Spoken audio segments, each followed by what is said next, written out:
Hello there, folks. Welcome to The Human Story, a podcast that brings together people from different walks of life with one simple goal: to share their experiences and perhaps some stories that they have memorized and want to share.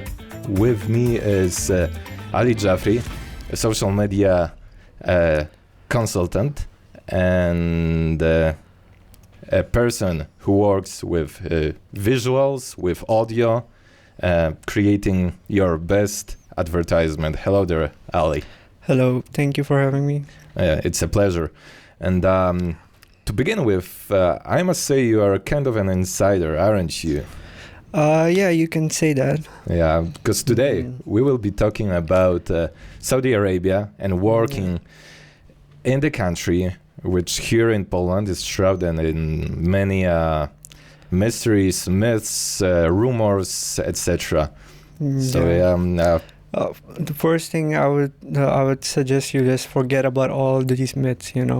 They have nothing to do with the reality.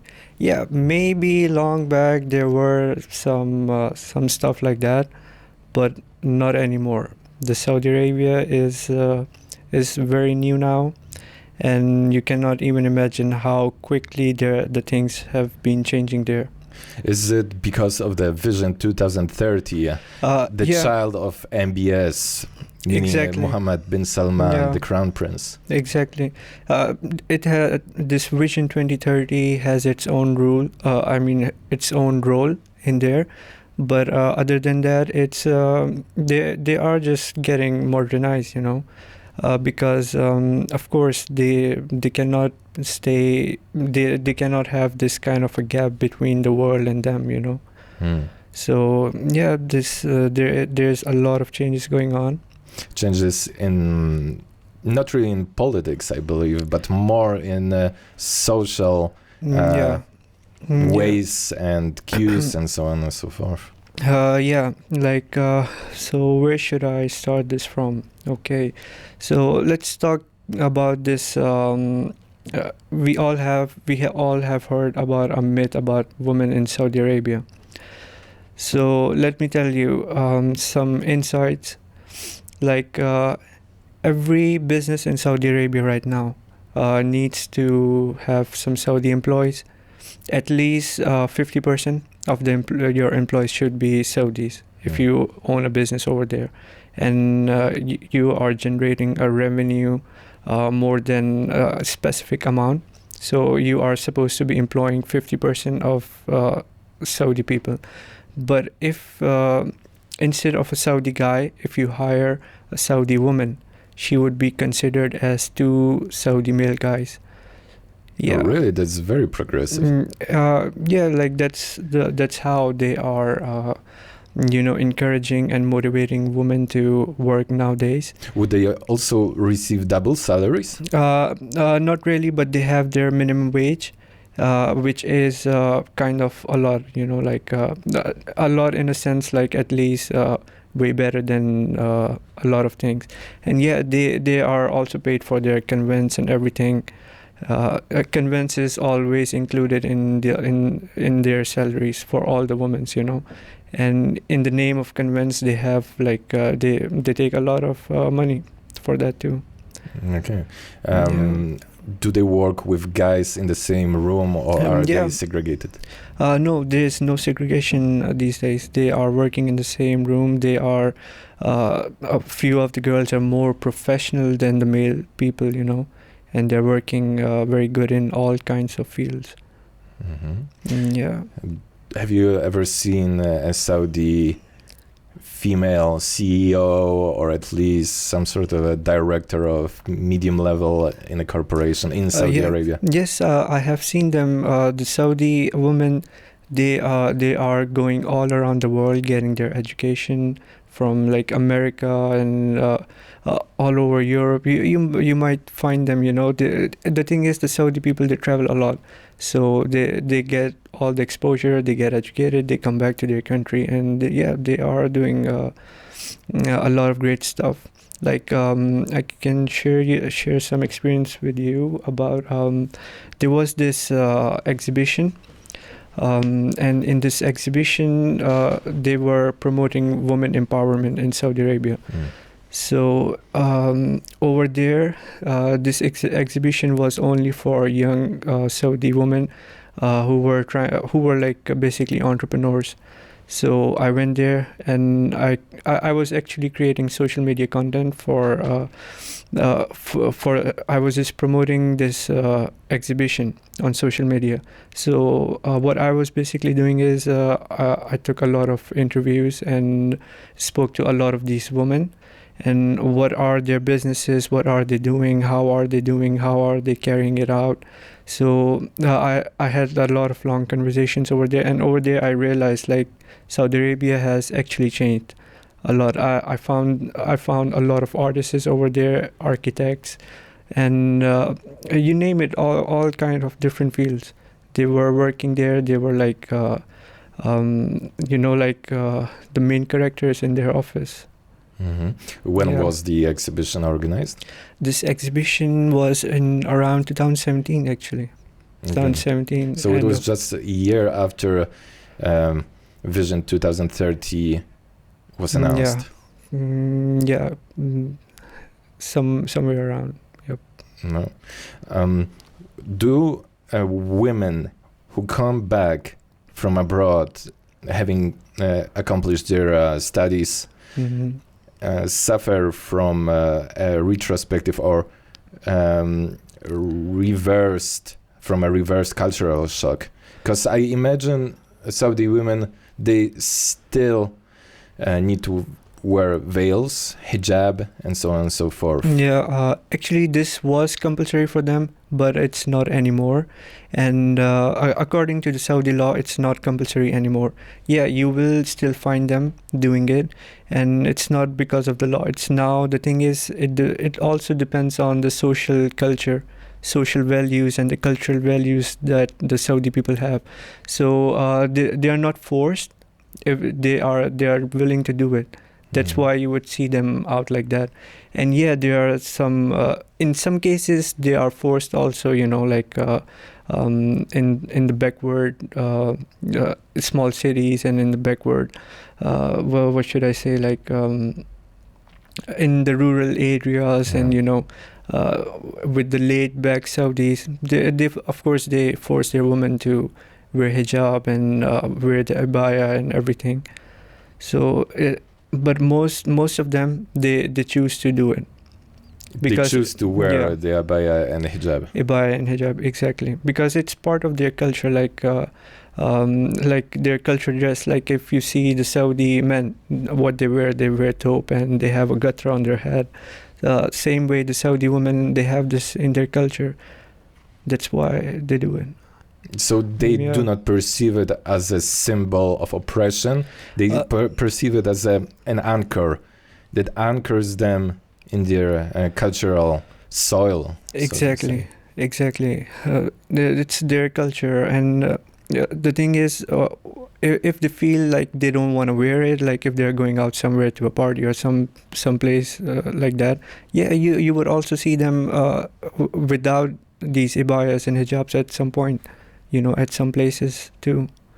So it's not like compulsory as it's propagated in the media. It's not anymore like that. But more often than not, they wouldn't be seen wearing European clothes on the streets. Until now, I don't. That's not happening. But I guess maybe in the future we might see that, because until now what I have seen, a lot of the foreigners over there, basically like a few years back it was almost the same for the foreigners. Like if you're from a different country, and when you arrive to Saudi Arabia as a woman, you would have to wear these abayas and hijabs. It was like a compulsory thing, but now it's not important anymore. If they want, they can wear a European dress or something that is similar to European culture, and they can walk out around with that. Doesn't mean that the did the ethics police, was it called? Ethics, Went bankrupt? Moral police, actually. There was a department of Muttawas, they were called, and they had a lot of authority, and but not anymore. Their authorities have been minimized now. They don't have that power that they used to have. They are still powerful in the holy cities, but other than that, they don't have those authorities anymore. It was just not about the woman. They would even stop the guys when there's a prayer time. You would have to close your shops and go to pray, and if you're seen walking around, they would ask you, okay, go to the mosque and pray. But now it has a stop because the time is changing, things are evolving around. So yeah, I see. And are there instances of women being harassed in the cities, despite the change, despite the move, the social novelties that have arrived? The women harassment, there is there, of course there is, but I would say it's not on the streets more. It's maybe more inside their families, like they will always have this kind of a problem, like they will be stopped to do something they want, or they don't have like the freedom as a male does, so they feel these harassments around their house, and like it not harassment, I would say, like violence, what do you call domestic violence, actually. All right. So that's what they might face. No one. Well, apparently we are having a quadruped there who is overseeing and overhearing our podcast. But we are animal friendly here, so yes, I love animals. This is our watchdog. A large dog, a very big one. Yep, that's true.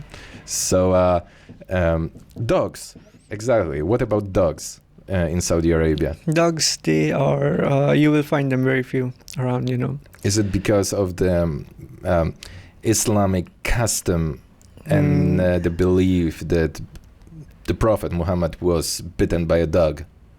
Actually, I haven't heard that he was bitten by a dog or something. By a black dog. I'm not sure about that. But first thing, that I'm not too religious as well, so I'm not sure about that.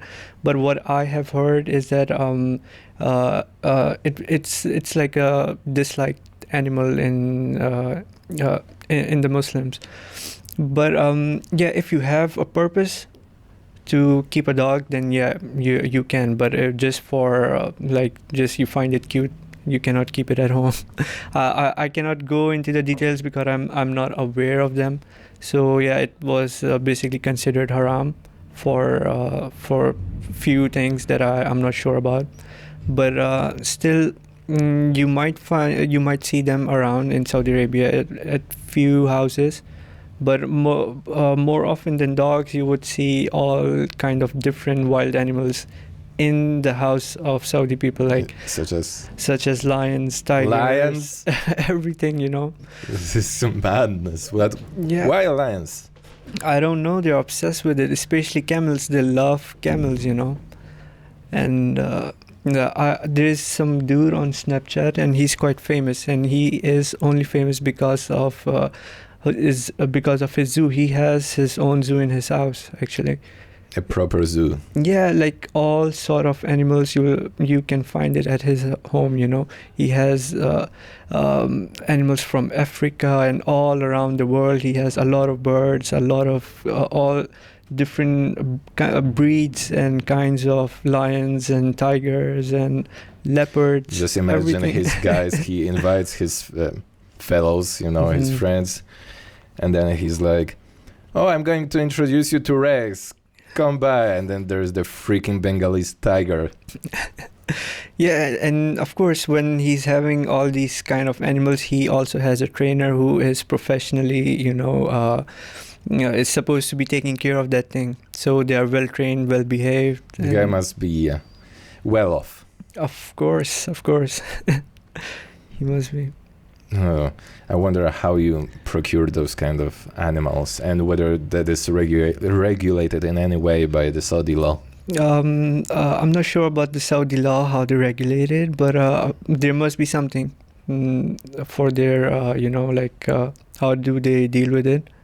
It would not, but it's not, what should I say? It's not very simple.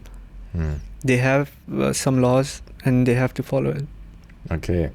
Yeah. So people hold wild animals in the premises of their houses. Yeah. Women are becoming more and more free to do whatever they want. They don't need a mahram anymore, and a mahram is a male guardian that basically follows a lady whenever she goes out. Yeah, that guardian could be her possible husband, her brother, her brother, or her father. But right now it has changed. She can travel alone. She can live alone. She can be a total independent woman. Like I had a client back in Saudi Arabia. They were in Mecca actually. It's one of the most religious places in the Muslim community, and it was an online store. And this online store was mainly popular because of the laundry products. And I used to take care of their website and social media. So my boss, who I used to report, mainly, she was a young woman, like around 21, 22 years old. And she was more independent than me, What an irony. Yeah, she used to drive a Porsche around the whole city. She used to travel to Jeddah and other places. And she was a proper businesswoman. She used to be involved with me all the time. Like, I want the pictures this way. How should the brand image of my business should be? She was involved with me on everything, She was really hardworking, and she wasn't the only one, because when I used to go on shoots, so I used to see a lot of other Saudi women like her too. So they were like, with their suggestions, we should do this with this kind of dresses. We should shoot them like this or like that. Like, they had their own opinions. And so I spent some time with them. So I realized, okay, what we are thinking about them, it's not reality. I wonder how did it come to this? Because this definitely is not just a matter of 1 year or a couple of years. I think, as you said, perhaps when they went abroad to study, they must have imbued themselves or kind of retained European or Western approach to things, because those kind of attitudes, those kind of postures, they just don't appear out of the blue only because the law has changed. Yeah, that's true. Actually, the thing is, what I think, in my opinion, the way the Saudis are changing right now, it's mainly because they just don't want to be dependent on oil now. They want to develop some other industries as well, where they can that could be helpful for the economy. Because they're not it's okay, in the 70s and 80s there was oil. They had more than enough money to do whatever they want, but the situation is not very similar anymore. They have disputes around, and they have to deal with them as well. So they are just trying to portray a friendly picture to the world, by adopting all of these changes.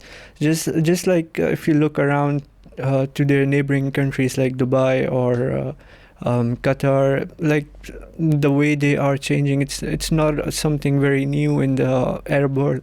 actually. Yeah, it's new in the Saudi Arabia, but around this region, it's not something new. Yeah, the gold of Saudi Arabia, which is oil, the black gold, is going to dwindle to a trickle one day, perhaps. And they are getting ready for the dark times to make them a little bit brighter with tourism. Exactly. And this Vision 2030, the neon city they are building up, they right now what they're thinking is that it will be something very heavy for their economy, you know.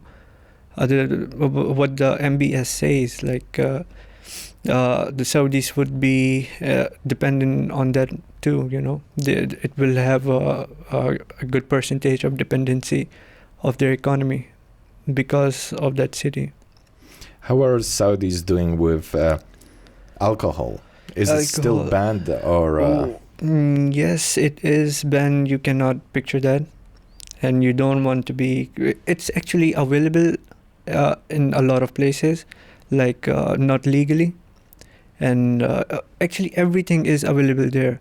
Just like here, you have everything. Even in Saudi Arabia, you can get anything, whatever you want. But the thing is, it's all in the dark, you know. You have to know certain kind of people. And if you're interested in these kind of stuff, you'll find them around. You can, you know, you will have a way to deal with it. So I imagine when you want to buy booze, you basically feel as if you're buying drugs. Yes, and you're approaching your dealer or whatever. And But hey, the forbidden fruit, right? It's tastier than any sort of fruit you can get just on the market there. Exactly, that's true. But yeah, the thing is, like, it's way more expensive than other countries because, of course, in black, and they're selling it in black. So yeah, it gets expensive. The partying life over there is way more expensive. How do you party in Saudi Arabia? Not as a teenager, but as a grown-up, let's say. As a grown-up, I can do anything, just like here, you know. I can go to private parties. Yeah, we don't have the concept of clubbing right now over there, but they are available just in private parties.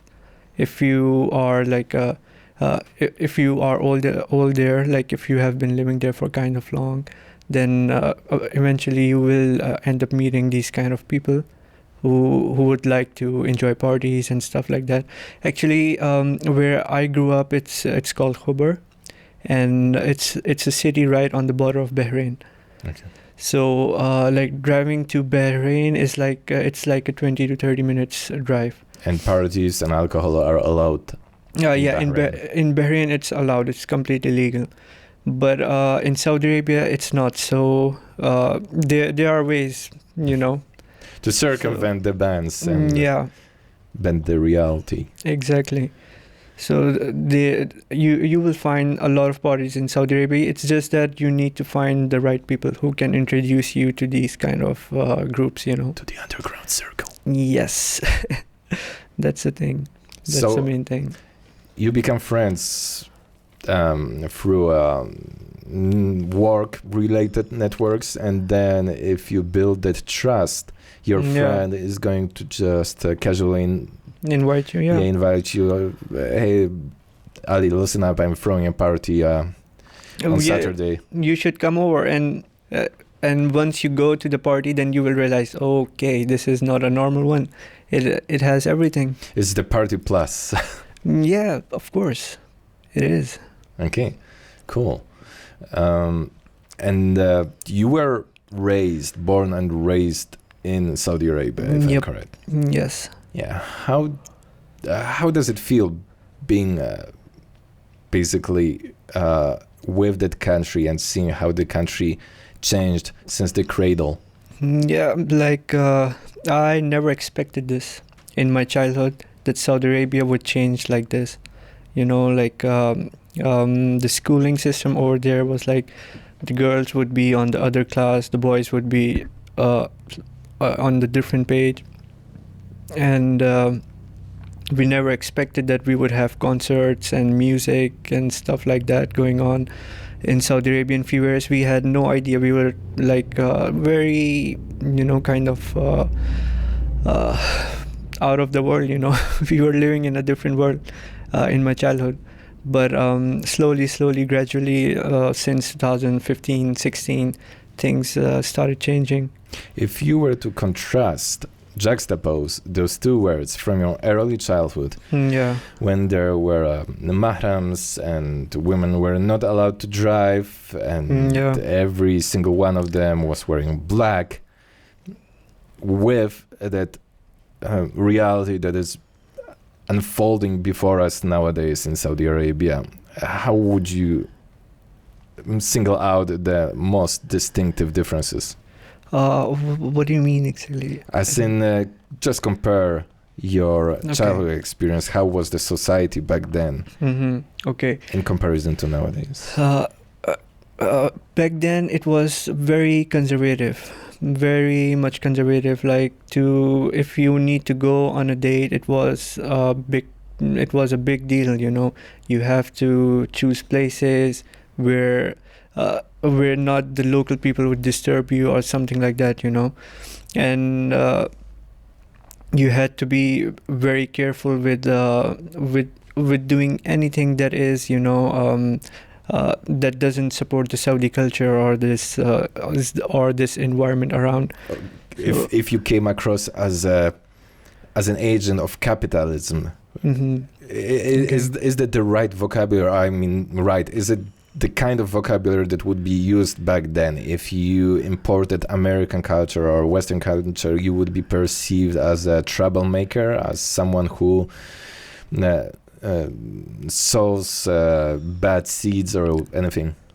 Actually, even that thing depends on a lot of situations.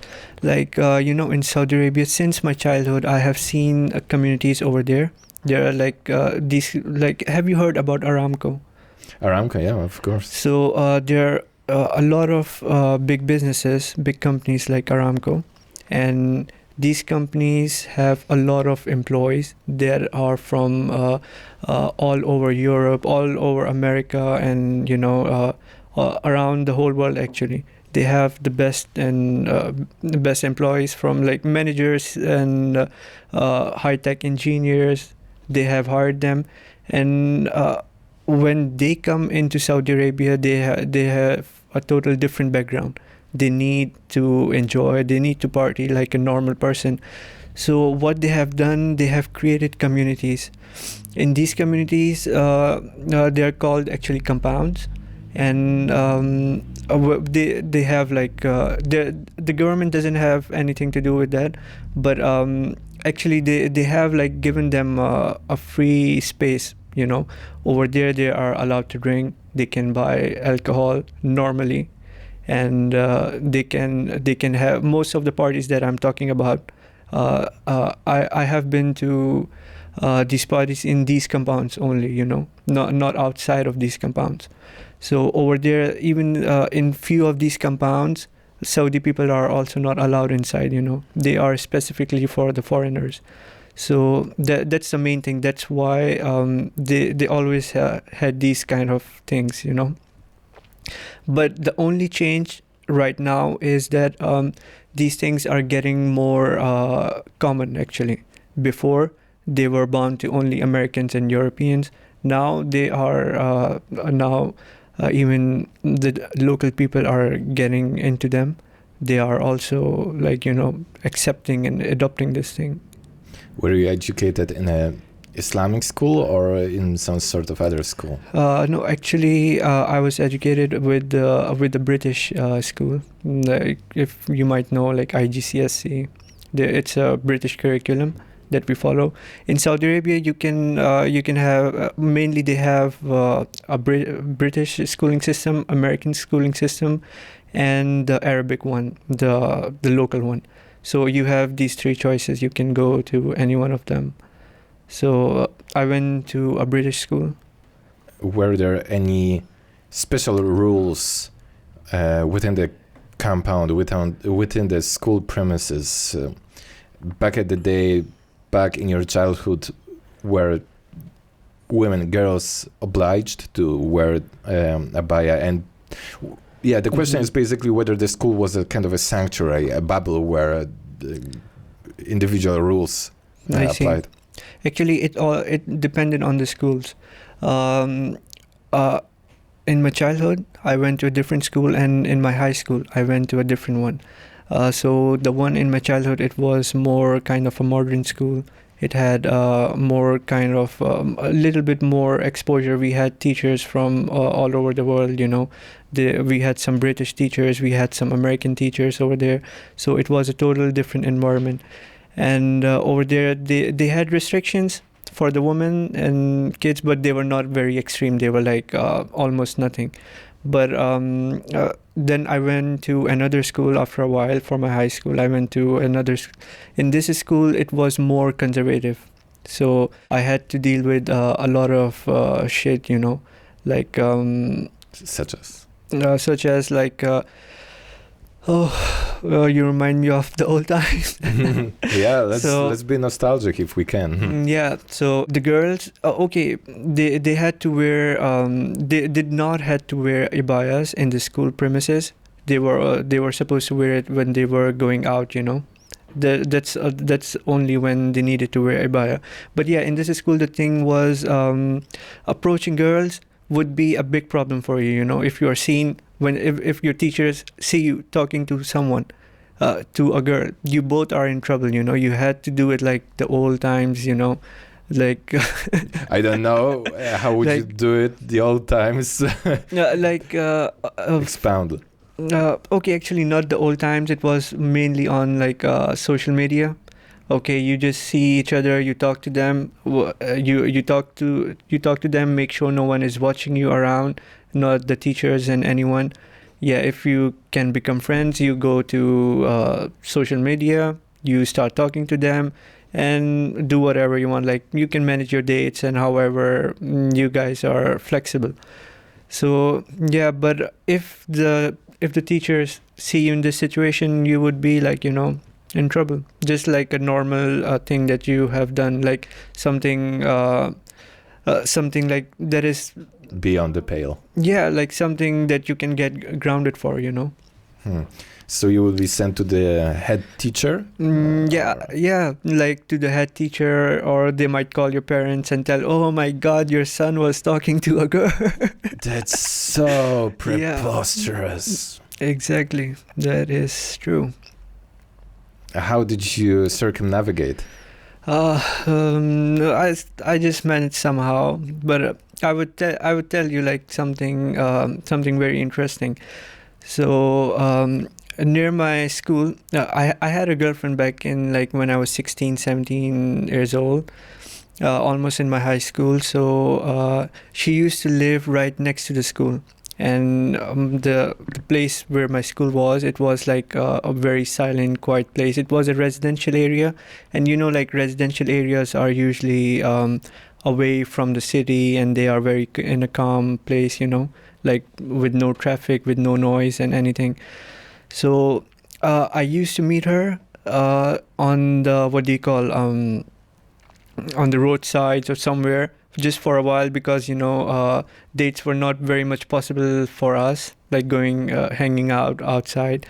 Actually, it was possible, but it was not possible for my girlfriend. So because she was from a very strict family, so we used to meet, and we had a small spot over there which was like covered from the side. So I used to meet her for like few minutes, just and go back. So one day when I went there, we got followed by a Saudi guy, and he came there. He saw us. We were just normally kissing. He saw us doing that, and it became into a big problem for us. He was like, either I will take this girl to my home, or I will go to your I will call the police. You have just two options. I will call the police. Sorry? What a bastard. Yeah, he was he just wanted his hands all over her somehow, and I had no idea, like, what should I do, like how should I deal with this situation. But I tried to tell him, okay, we'll not do this again. I'm sorry, let us go. But there was no way he was going to back off. So the good thing that happened, like after 20 to 30 minutes of our conversation, just me trying to just get away with it, and this guy just trying to convince me to just let him do whatever he wants with the girl. And we were in this situation, in this conversation, and all of a sudden I saw her mother coming out. She got worried, like it's been usually my kids arrive home at this point. Now it's been like 20 to 15 minutes late. Where are they? What are they doing? So she just opened the door and she saw me and a Saudi guy and her daughter. She's crying, and she could see that I'm panicked, and the Saudi guy is angry about something. She saw the whole situation. She just walked out, and she was like, okay, what's up? What's happening? What's the matter? And when the Saudi guy saw her mother, he was actually disappointed, and he was like, okay, now you deal with her mother. And he just got back into his ride and yeah, he just went to his car away. And he started driving away. And when I saw her mother, I had nothing to explain to her, like what I'm doing here and what's up. So I was just like, oh, I just came to give this book and blah, blah, blah. I gave that, and I had to run away too. So yeah, that's how things were back then. That's very precarious. Yeah. I'm sure your story is not the only one of this sort. Yeah, there are a lot of other stories. I had a friend, and what this guy did, he had a date. He went to a mall on a normal date, and after that he went to a under construction building with his girlfriend. And over there he met a group of guys who were actually working over there. And this not Saudis though. They were not Saudis. They were, I guess, Egyptians, I guess. I'm not sure about the nationality, but they were foreigners actually. Okay. So they were working there. They saw this couple, and they were like, he was like in the same situation. Either you leave the girl or I'll call the police. But this guy, he was like, okay, call the police. I cannot do that. And he had to go to the jail for a few days. How are the jails in Saudi Arabia? In jails, thankfully I have never been there. But a few of my friends have been there, so I have heard some stories about them. They are actually not very bad. Actually, it depends on your crime and your age. It depends on your age group as well. Because I had some friends who got caught with weed. So they were taken to a jail that was more of a rehab. But in the beginning, they actually thought they were selling hashish on the streets, but they were not doing it. And they were they just had this, like they were suspected of that. And just to, when they put pressure on you to inquire, do their inquiries. Yeah, when they gaslight you and just force confessions. Just to take confessions. So one of my friend, he tells me that they used to taser him, with the current. Oh, that's the professional term for that is confession under duress. Okay. And he used to his jail was something like where he could not even stand up properly, or wow, that sounds like North Korea. Yeah, he couldn't stand properly, and he couldn't even sit properly. He was somewhere in the middle. And well, this really sounds like North Korea. They were, I think, I don't know if they use it any longer, but they have used this kind of torture when they put prisoners in barrels or in boxes that were in which they were not able to sit nor stand straight up. Yeah. Wow. And what year was that? 2000? It was 13 or 14, I guess. 2013, 14. Yeah. Actually, 14 actually. And the thing is, once once he got away with it, like he was like made sure that he was not selling, he was just a user. So things changed for him. He was there for like 3 days, straight 3 days. He lived in that place, and then they took him to a very good place. It was like almost a rehab, and it had only children around his age. This guy was like maybe 15 years old at that time, 15 or 16. So they took him to that place. It was more of a rehab. They were teaching him stuff like how to use computers and how to learn Arabic. They were teaching him Arabic and stuff like that. So it was not an actual jail, actually. Still, this sounds very tough. Yeah, what I have noticed, if you have done something wrong, then yes, Saudis can be very harsh. The law could be very harsh to you. But if you haven't done anything wrong, then there's nothing to worry about. Is flogging still around? Is it still practiced? Sorry? Flogging. As in, lashing with a whip and so on. Okay, that flogging, no, it's not anymore. Before they used to do it too much, but as I told you, like they don't have these authorities anymore, because of course they will scare away a lot of foreigners this way, and what I have noticed in Saudi Arabia, like you go to any big company, it is mainly it's in operations mainly because of a foreigner. It could be an Indian, a Pakistani guy, or some other Arab from other countries. They will be the key stars or key employees of the company, because so most of the Saudis, they are just like investors. In my life until now, I haven't met a Saudi guy who is a doctor or something, something like very well educated. I haven't met such Saudi people. So Saudi people, if I infer in a correct way, they are just owners, CEOs or managers. Not really managers, just owners, proprietors. Exactly, just the owners. They would they would just combine resources and just ask their manager to perform. Yeah, that's quite. Comfortable. Yep. And when did you decide to start working as a social media consultant? When did you get your first camera? My first camera, I always had a camera in my house since my childhood, because my father was into photography long back ago. So I had an interaction with camera, but I never thought that I would pursue it as my career. And then you went into the footsteps of your father. Not really, actually. I don't think so. My father is he's a very different personality. Okay. So how it happened was I went to Pakistan actually for my vacations. I had a lot of weddings.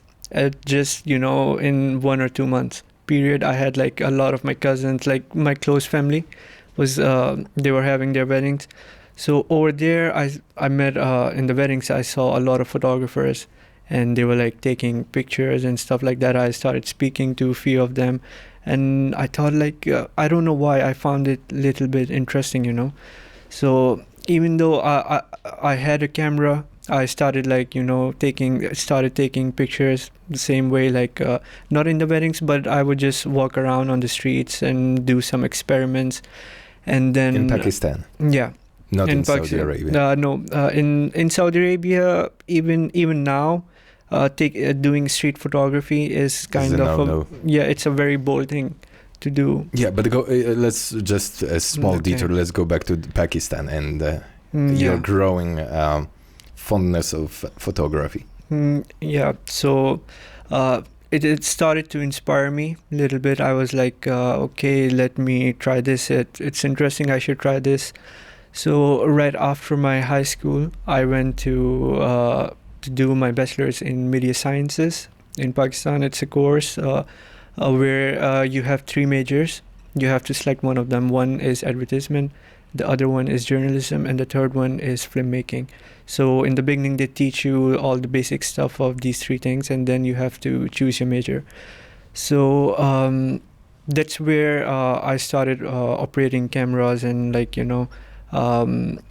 start to get in the field. So I had few internships in an advertising agency. I worked first. I was thinking to pursue journalism, so I had my internship at in a news channel back in Pakistan. It's called Geo Television. Yeah. Is it a public broadcaster or is it private? Actually, no, it's private.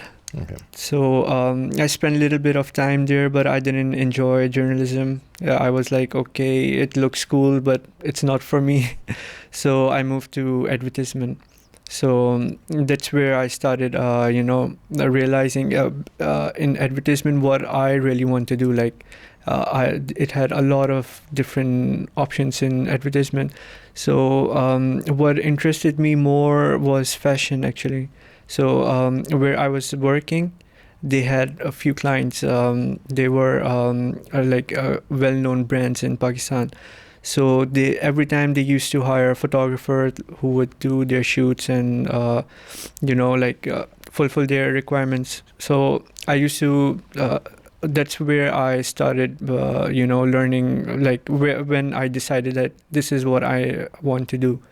So yeah, I used to I started over there, and then I used to keep going and coming back to going to Saudi Arabia and coming back to Pakistan. I just had to renew my ID card and my residence permit.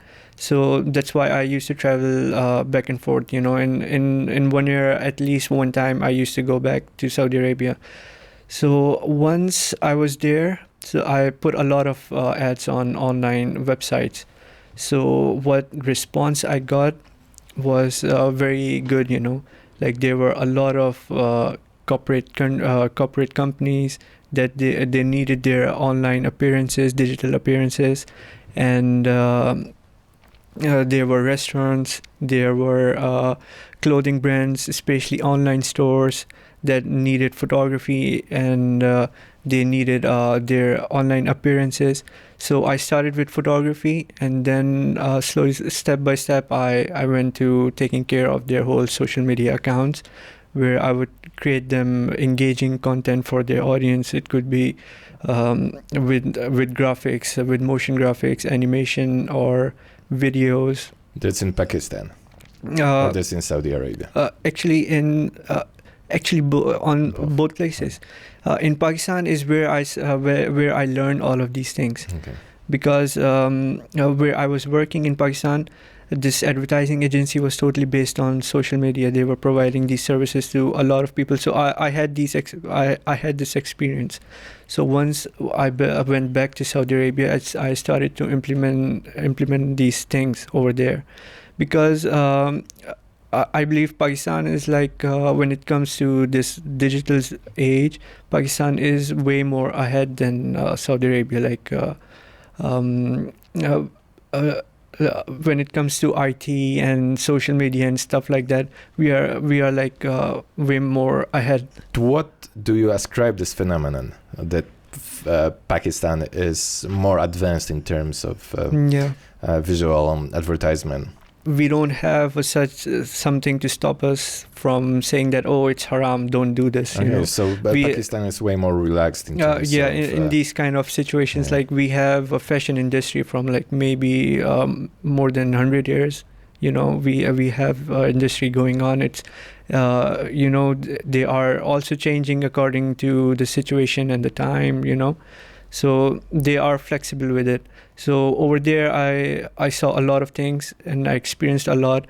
And when I came back to Saudi Arabia, I saw that, over here, they're also changing. They also need all of these things to, take care. So that's where my role came in. So what I used to do is, in Pakistan, I had a contacts with the advertising agencies because my friends used to work in them. I used to work in one of them. So what I used to do is grab clients, do some of their work, and wherever I used to get stuck, where I was like, okay, I don't know how to deal with this, I would give a call back there, and they would help me out with it, you know. Mm. And whereas in Saudi Arabia, I imagine the work patterns and challenges were way more difficult. exactly, they were more difficult, but they were also high paid. They were actually very high paid because the thing is, there were very few photographers, very few actual commercial filmmakers who would, like, you know, make you a commercial or something. They would go to Bahrain, or they would go to Dubai to get these services. And when it comes to Dubai, like they have like some best people right over there right now, and they would give them like huge budgets, you know. And if it's a small business who just needs like a little bit of photography or a video or something in a budget, what will he do? Where will he survive, you know, in this stage? So that's where my role came in. You just filled the niche. Exactly. And how did it go? It went great. Like I used to travel all around Saudi Arabia. Like every week I used to work. I have worked like in 3 to 4 different cities, and I had clients like all around Saudi Arabia. I used to just keep going around. Cool. Sounds like a story, like an adventure. Not really an adventure, but yeah, it was something I enjoyed doing. Somewhere I used to do a lot of product photography. Somewhere someone would call me for a small commercial.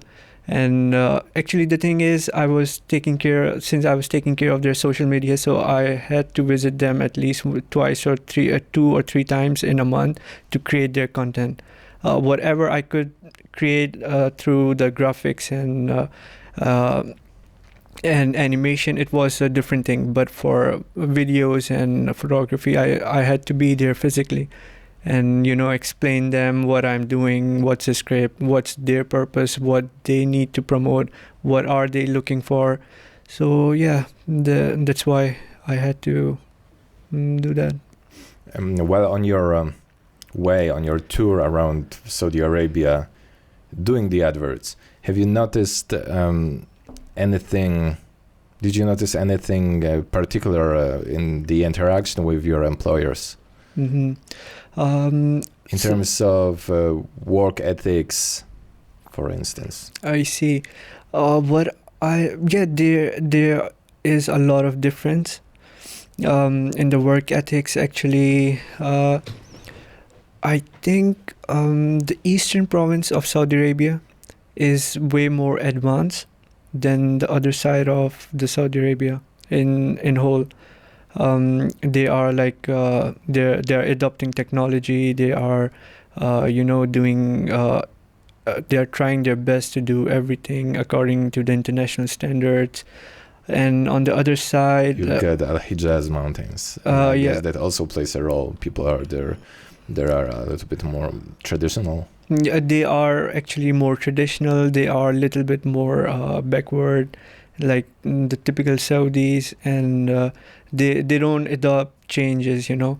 Like you will not believe that my client, it was a very big online store, and actually this family had this business from a long time, and they had physical shops, you know, and then they made an online store, and that's where my role came in. I was taking care of this online store. So what I noticed over there, when I used to go to their office, they were still doing their accounts on papers, you know. Wow. I was shocked to see this. But you know, like this family I'm talking about, they were like super rich, you know. From the same home, I used to see 3 cars coming: one Porsche, one Mercedes, and one a normal car that their father used to drive. Gosh, they had a lot of things, but still they were working on those papers. I was shocked to see that. That how are they using it? It's just that they had a few employees. They were like in their 50s, I guess, and they were close to their grandfather, and he doesn't want them to go. He doesn't trust the digital. Yeah. Good old paper. Yeah, they were good with these old people. They were happy. But maybe the old timer proved his point in a way. This business is still, I believe, it's still in operation. Of course, and it is. Just with the accountings, just in paper and pen. Yeah. They were main distributors of some big brands in Saudi Arabia, like some laundry brands. I'm not supposed to say their names, but they were the main distributors in Saudi Arabia, like licensed. Could we see these brands here in Warsaw, for instance? Yeah, we can see, and they are wide, especially on the online places. They are widely available. Cool. Yeah. And by the way, how are the Hijaz Mountains? What do they look like? I haven't been very close to them, but yeah. But you saw them looming in the distance, kind of. Yeah, they are actually good, but it gives you a feeling that they are something, like very strong. They give you a very different kind of feeling, like of their existence. I don't know why I find this I find them very rough and tough. I don't know why. They look so. They are quite spiky, quite steep as well, and rather stark. That's a rather stark panorama. Yeah. They're quite old too. Like they have a lot of history around that area. The Saudis and especially the Islamic world, they have a lot of histories with them. Yeah, since I told you I'm like not very religious and I'm not into that direction, so I didn't, discover a lot there. Have you noticed any Sufis in Saudi Arabia? No way. Sufism is like... And Sufism and Wahhabism are not in each other's good books. They're totally opposite. Actually, the opposite of Wahhabism is Shiaism that is followed in Iran, actually. Okay. And Sufism is something totally different. It's just mysticism. Yeah, it's kind of a myth, and it has some ground realities, but they are not very I don't think so. They are very powerful, I guess. I don't know if it's the right word to say, but where I have seen Sufism, I have seen them in Pakistan, in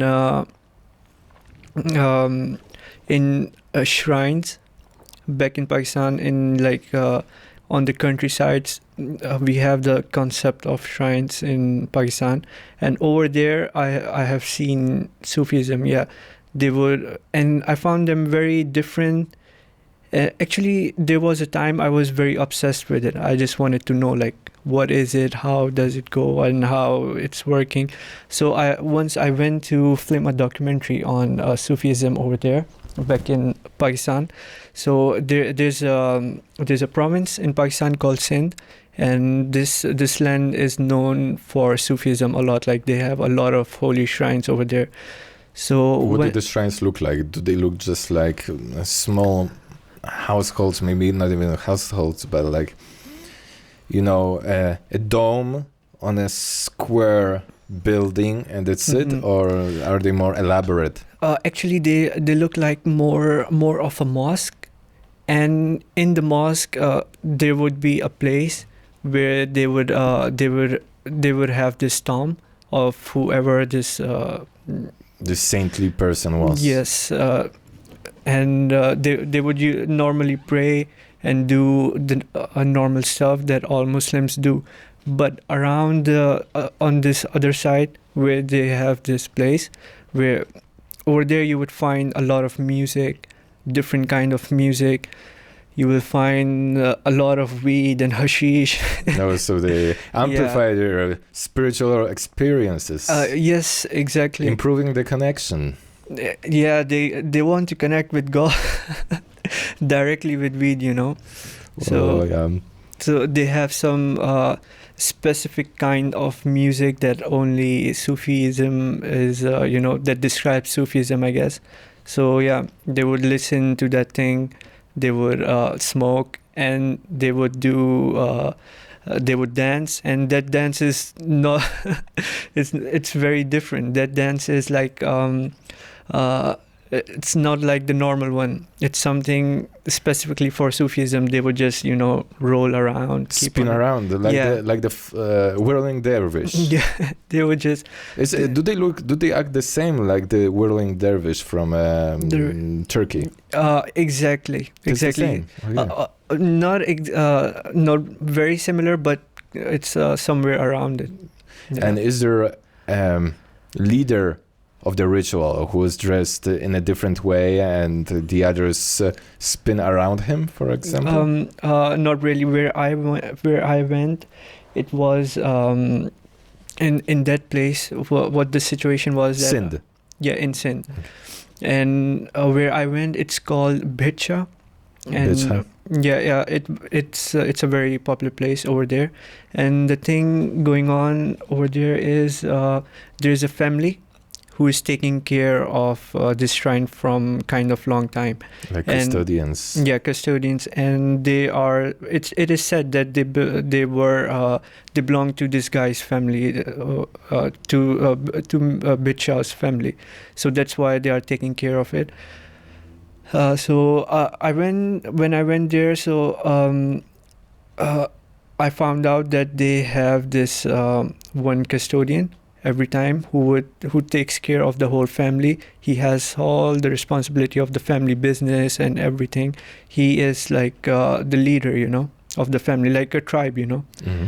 And so fortunately, I was in a good situation. I met this guy, so I was like, I asked him, like, can we film around, and can we know more about your situation here? What is up? Can you talk to us? He was kind enough to invite us, and he showed us everything all around. He gave us a lot of details in it.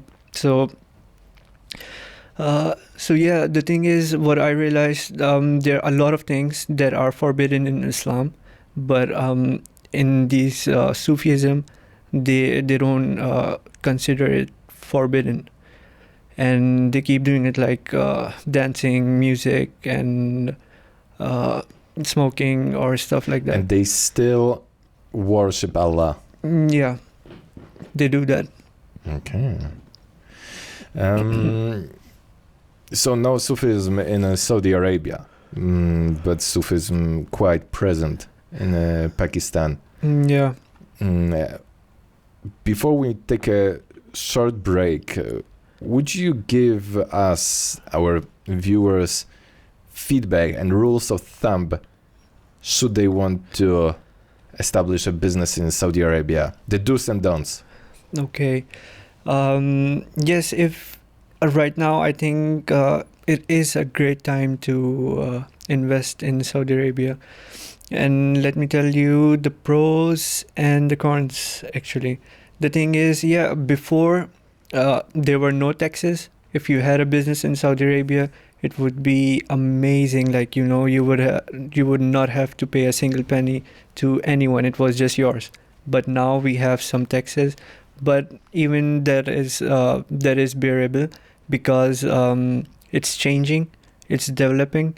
And you can find your role in there if you're good at something, and you have experience, you have international experience of something. You can directly go there. Do I need to be registered somehow? Does the name of my company need to feature on an index? Yes, it depends. If you already have a company over here, you can also register there as well with this company, on the base of this company. At a ministry? Ministry of Labor, or? Actually, it depends on your business, and you will, according to that business, you would have to register on different ministries. That's how, like, according to their rules. You, as a social media consultant and a photographer, you had to register at the Ministry of Culture and Art or something around those lines? I have no idea about that, because I was lucky enough to have a very good friend of my father who already had an advertising agency over there. He used to provide different kind of services, but they were not mainly social media. They were more of printing and press and stuff like that. So I used to use their paperwork and to get my things done, to fill up my documentation. Is it popular in Saudi Arabia to get a prepayment for your job, or you always get the payment after the job is done? Actually, 50% on the time of your booking and 50% on delivery, whenever you give them. And that's a standard rule regardless of the job you do? Actually, no. It's basically for photography for the advertisement. But mainly, it's by the end of the month you get you get paid. Do you need to haggle with your employers? Yeah, sometimes. And the haggling culture is there. You need to barter. Yeah, there is this thing, but actually, not everyone is doing it. But some of the typical Saudi people, they do it. But most of the time, it's not. People are not, like, troubling their employees or something. They take care of them so that they are the ones who will make the money. Overall, a fair atmosphere. Yeah. Good work ethics. Yep. What do you need to avoid or be cautious of? In Saudi Arabia, okay. Mm-hmm. Nudity, I guess. Yeah, nudity can get you in trouble. Yeah, but what is the definition of nudity in Saudi Arabia? Is showing an ankle is too much? Yeah. So not really. Before nudity in Saudi Arabia it could be just the face of a girl, it could be considered as it's nudity. Haram. Yeah, like if you walk around, you would see commercials or commercial campaigns, just pictures with the blurred face, But now since the things are getting changed, so it's not happening anymore. But the thing is, people are still scared of, like, we might not. I hope we don't cross these boundaries, So, like for me, I have shot a lot of online stores, a lot of clothing brands. So I shot a lot of models. I never had any problem with their dresses and anything. But yes, once I was shooting a campaign for a restaurant, and that campaign was supposed to motivate women also to get to that place. It had, like, it was kind of a restaurant which had a lot of games too in there. Like they had pool and they have billiards and stuff like that. So when I was speaking to the owner, he said, I want something very great, something amazing, something like, that would capture a lot of attention. Fresh, yes. Yeah, something that would grab attention. Like, this is a party place. I can throw parties here, and it would be a great place, like to hang out and party. He just basically wanted to promote that you can book this place for private parties. So what I had an idea, I don't know, it was very stupid or good, but I took a model, and she was wearing normal clothes, but they were kind of little bit vulgar to the Saudi culture. They would not probably like that too much. Tight. Yeah, a bit tight. Not even tight, actually. And yeah, she was wearing jeans, wasn't she? She was wearing leather pants, actually. Leather pants, okay. Yeah. I saw the photo. Yeah, I showed you those pictures. So, yeah. So controversial. Not really. for no reason, you know. So, okay, Yeah. so I took those pictures. She was around the pool table. It went very good. The campaign was like they loved the campaign, and okay, they were like, okay, let's upload it tomorrow. I uploaded it, and for one day it was there. He had no problem, but so the next morning I woke up on his call, and he was like, "Can you please take off the pictures? Can you please take off the The pictures?" moral police is knocking on my door. But this time it wasn't the moral police. It was Mubahis. It's like of you know what is Mubahis? It's like a CID. It's like a mubahith. It's like an investigator. It's they are like they investigate, but they don't have a uniform. They are yes, secret police. they dress not exactly secret police, Like in but civil Yeah. clothes. in civil clothes, but they do everything what a police does. But they are like they don't show up like, okay, we are the police, but they would do everything. And they would report on you. Yeah, So he realized he had this mubahith. around him. Yes, the spook around him, and then he told you to immediately take it off because Actually, yeah. yes, one of those guys, they actually spoke to him. They took all the information. Okay, you did this. What's the reason? Why are you trying to make this campaign? Blah blah blah. So he told them like, okay, this is my restaurant. I need to promote it for private parties and places like that. So that's the concept. So he was like, okay, I would advise. He was very polite to them. He was like, I would advise you to don't do this and put it off. Mhm. And this guy, he was a foreigner. He was actually Syrian, and he was married to a Saudi woman. So all of a sudden, he got in pressure. And what I think, if he would have spoken to them, talked to them, there could have been a solution, you know. But this guy, he didn't want any trouble, He you know. got freaked out.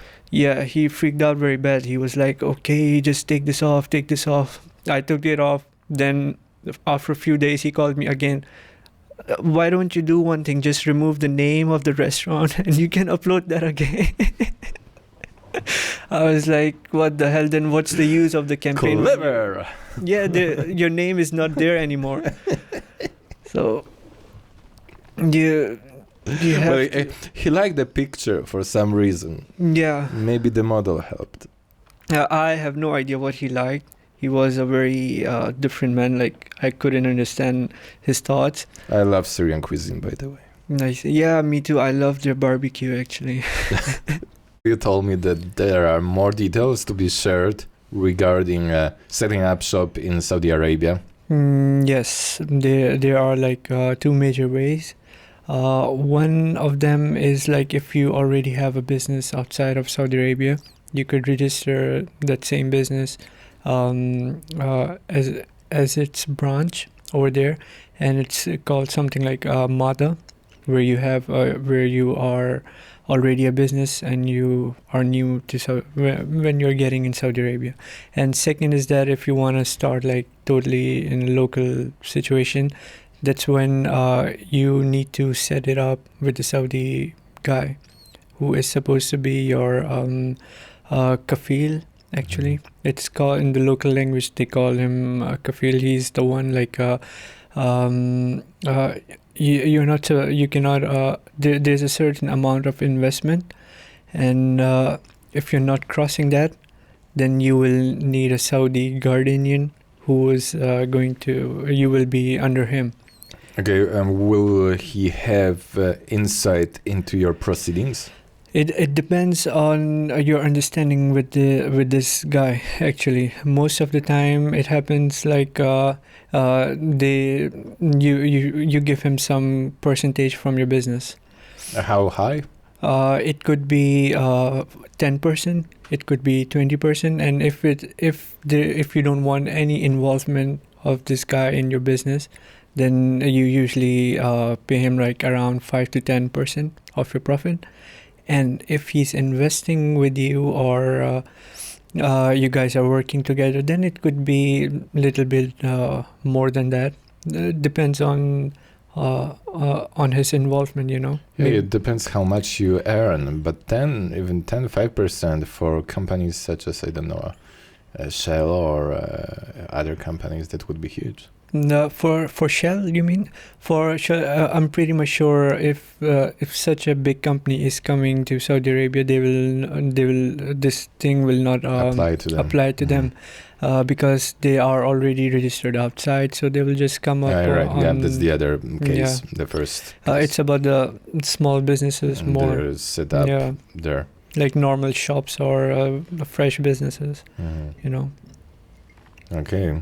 Yes. Any other advice?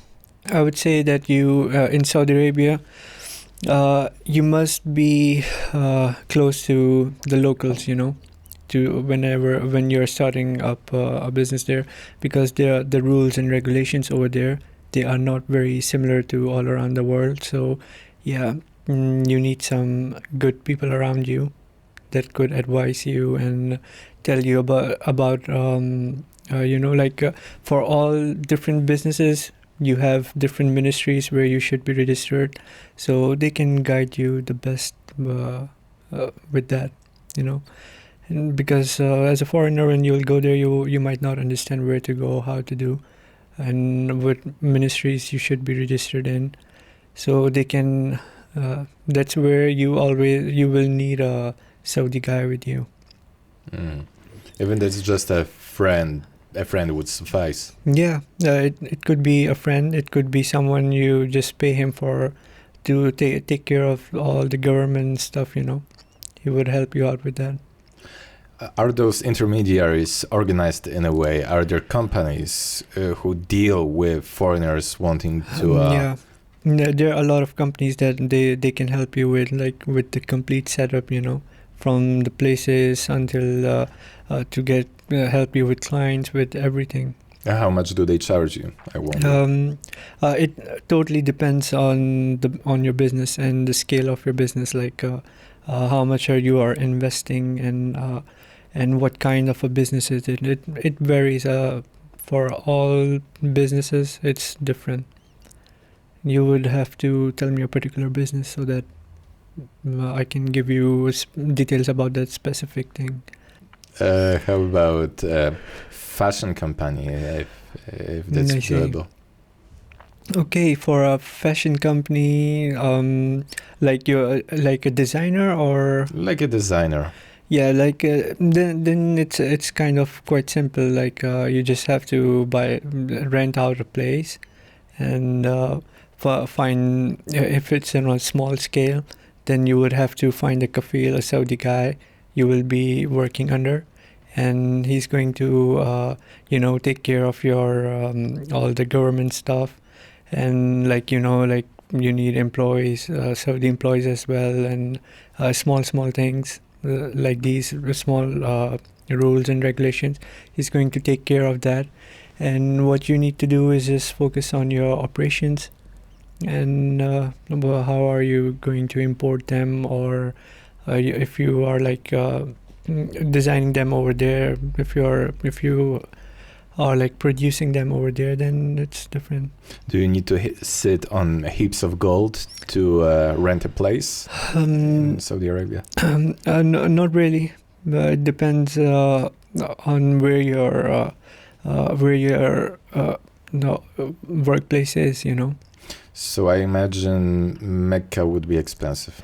Yeah, Mecca would be expensive. Jeddah would be expensive. Riyadh it's going to be expensive, and but it will not matter much because these are the main places where you would earn the most money from. So yeah. How much would you have to pay for a square meter in terms of rental prices, not purchase?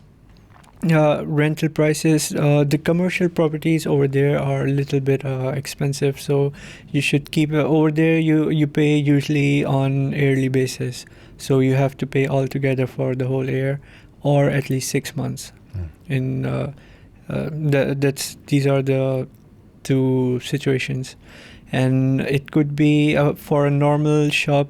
It also depends on the location. So if it's a crowded place, it's like around center, then it could be like a small shop could be like 30,000-40,000 per year, reals. And reals and zlotys are like almost same. Yeah. 30,000 per year. Yes. And I'm talking about a very average one, not very small, not very big, an average place. That's good to know. And how do you deal with currencies in Saudi Arabia? Is it illegal to import foreign currencies, and is it legal to, remove or take reals with you on your trip out of Saudi Arabia, or do you need to give them back, exchange them or something? No, there's no such kind of law over there. But there is limitation that you can, like every other country, you have a limitation to carry cash with you everywhere. Like I'm not exactly sure. Like I guess around. I cannot be specific about the amount, but of course you are not supposed to take a lot of cash, like in hundreds and hundreds of thousands of reals with you, like just normally. That would be questionable, but other than that, it's fine. There are no boundaries with the currency. How about payment methods? Is cash preferred, or I do know, I can imagine that they use credit and debit cards without breaking a sweat. It's just that do they prefer cash or do they prefer no debit? they prefer according with debit and credit cards more. You would use cash on just normal places like grocery stores and places like that, and especially when it comes to a business transaction, no one would go for cash. They would prefer bank transfers more. Do traditional marketplaces exist, like those you can see in Egypt, Morocco? Yeah, they do exist, and most of them are in Mecca and Medina, the holy places, the holy cities. You will find them more over there. Like where I'm living, I was living in, like I said, in the eastern province. Over there, it's they don't have this kind of a concept of like a flea market. They have gone very, they are like way too modernized now. Shopping malls, I presume. Shopping malls, and even if they have a shop, it would be like just like here. They would be in a different situation. In my city, they don't have the concept of flea markets anymore. Yeah, but in some places in Riyadh, I have seen.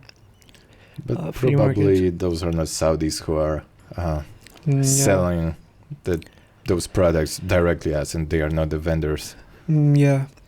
Actually, there are some Saudis too, and but most of them are foreigners. Actually, yeah, that's true. Mostly, I have seen Yemeni people. They own a lot of, Oh yeah, that's another thing I really want to ask you about.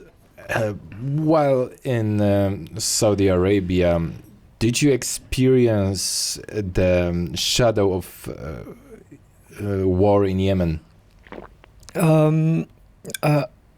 Yes, kind of, but it's more in the terms of economical situations rather than direct military action. Yes, because I believe it's like a very safe place.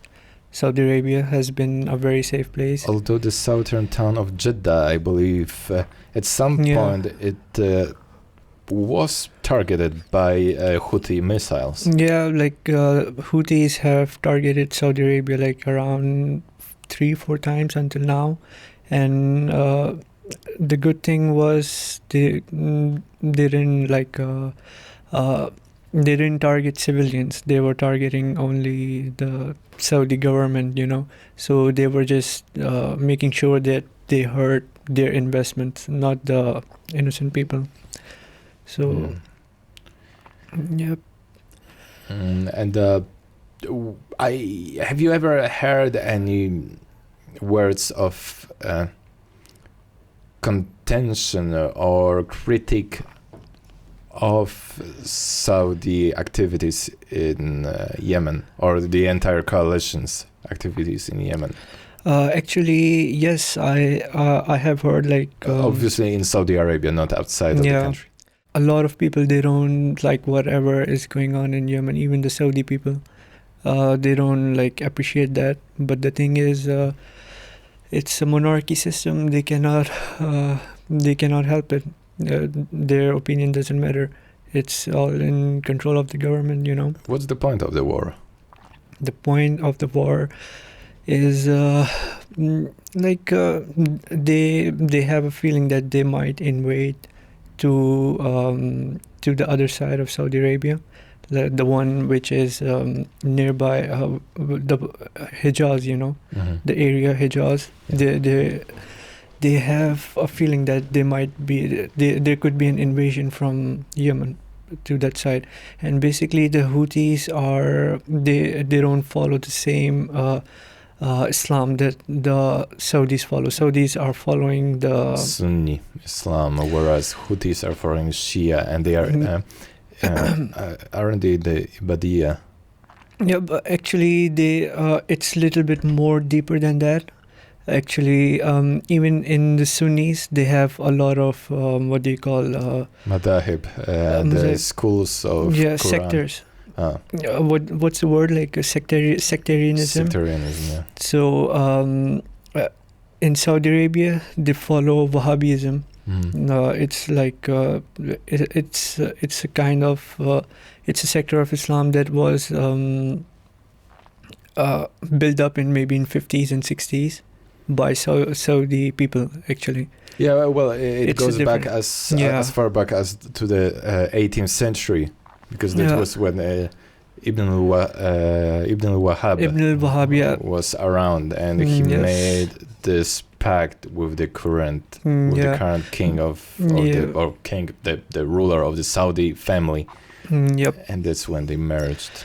Yeah, but they started getting in power in 50s, like in 50s and 60s, they had a lot of influence in Saudi Arabia. And when it comes to the Houthis, they follow, it's a branch of Shiaism, but they're not the exact Shias, actually. They are they are somewhat around that situation. I think aren't they called not the 12ers but the 7ers? Do they believe in 7 imams? There were 7 rightful imams that descended from Ali, because full-fledged Shias, they believe in 12 exactly imams, and the last one is hidden, I believe. Yes, it is said to be Imam Mahdi, who would be would come back, would return, and together with Jesus Christ, back to back defeat evil and Satan and bring peace, everlasting peace to the world. Yep. And with the Houthis, they also they believe the difference is that after 7th or 8th Imam, they have their own few Imams. They follow them, so that's where the branch comes in. So I guess, along with that conviction that after the 7th Imam, the Houthis follow their own lineage of Imams. Exactly. What it is per se, it is another system of authority which does not fit the one that's present in Saudi Arabia, because they obviously believe that the Saudis are descendants of Prophet Muhammad. Mm-hmm. Actually, it is well known all around the world, especially in the Islamic world. It's well known that Saudis are not actually the Saudi family is not inherited. They are not the part of the Prophet Muhammad's family. But it's well known. Do they claim that? No, I don't think so. They don't claim that. But the thing is, with their ideology that they have in the Wahhabism, they are like you were talking about Imam Wahhab, who they follow most of the time. So that's where the changes come in. They are from them. They have like there comes a concept of extremism and stuff like that. Like you might have heard that there was a time in 70s, actually end of 70s, when in Makkah there was a group of people who hijacked the whole place. If you might have heard it. Yeah, it rings a bell. I don't remember the details. I see. So the thing is, those people who invaded the Haram, like the Kaaba, they were basically Saudi people who were students of Ibn Baz, who was a very known scholar in Wahhabism, and he was a very according to him, they were misguided and they did something wrong, but eventually at some point of their life they were his students, and from there they developed this kind of what they call extremism point of view. Yeah, divine hatred. Yes, hatred. Basically. So they invaded the Kaaba. Why? Because they found that there were things like haram things going around, unprescribed, unallowed things going around the Kaaba. Yeah, they were saying that. They were criticizing Saudi royal family, but there was one more thing that is something. That was something very unusual. One of them was one of these guys. He was claiming that he is the Imam. He is Imam Mahdi. He's the current Imam of the world. Wow. So they called him like he was mentally ill or something. That's why he was doing that. And he had his group of followers. Yeah. And the imposter Mahdi and his followers all of them were students of the Bin Baz. Baz. Yes, it's a very respectable and popular name in Saudi Arabia. Regardless of the event. Regardless of the event, because he took this situation like in a different way. He was very influential. Like you might have heard that. The non-Muslims were not allowed in that situation to get in the holy to the mosque. So in every situation, in every step of this invasion, Saudi government was in contact with him. They were taking his Islamic advice, like how should we deal with it, and he was helping them out. Like fatwas. What is fatwas? Like a religious decision. He used to provide all those decisions to them, and based on those decisions, they were taking actions. They wanted Americans to come and help them out, but somehow I don't remember. Like I don't know the exact details. They couldn't do it. Then they asked for French people, and they couldn't do it exactly how they wanted it to be. Then in the end they had the Pakistani army. They invited them and they finished this off and gave them the Kaaba back. I see. Yep. So this is one event that's still present in the Saudi mentality. Yeah, it's the thing is, what I have observed until now, like Saudi Arabia, this kingdom is based on a lot of big tribes of Arabs, and they are very influential tribes. So it's not just apart from the Saudi family, the royal family, are there other families that are not Saudis but are citizens of Saudi Arabia? Yeah, there are a lot actually. They are Qahtanis, Otabis, Bin Laden. Bin Laden, yeah. And there are a lot of such families. They are like they are very valuable to the Saudi people because they are, part of their government in some situations. They also have a lot of huge businesses all around the world. They have a huge role in their economy and everything. But there were cases of the Saudis calling influential members of other families, singling them out and removing them in one way or another. Yeah. Like this thing with the hotel, I was in 2007, or I don't remember very clearly, but there was one case of not all, but a sizable number of political activists, not activists, but generally decision makers from others, families from Saudi Arabia being put together in one hotel and held hostage there under rifles from the Saudi services.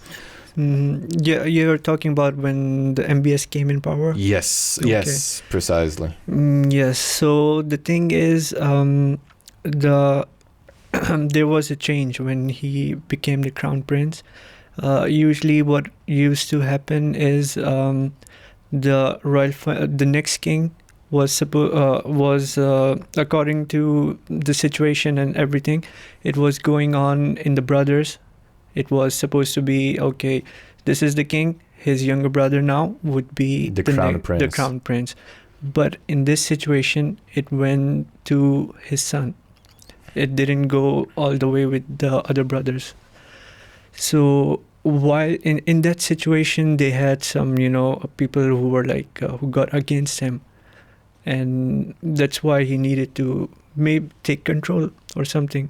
I have just heard about that. They were in a very luxurious hotel. They were locked up or something like that. But I think whatever happened, it happened for a good reason, because otherwise, I don't think so. There would be such positive change in Saudi Arabia as it's happening right now because of the crown prince. So you see the crown prince Mohammed bin Salman as a driver of that change. Yeah. But his hands are said to be stained with Khashoggi's blood, and I wonder what's your take on the Khashoggi file. Yes, they say that it's because of him and everything. They have a case going on in the court, I guess, still with this.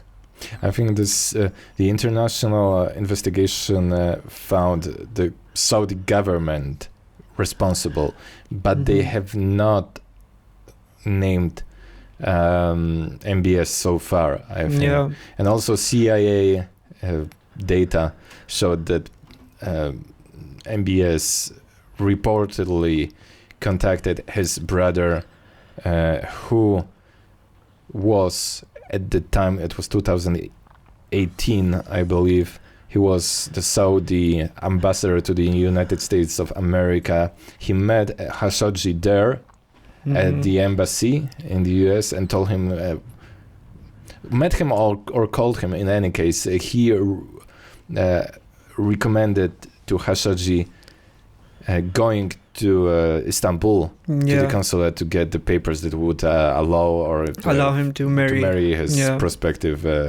wife.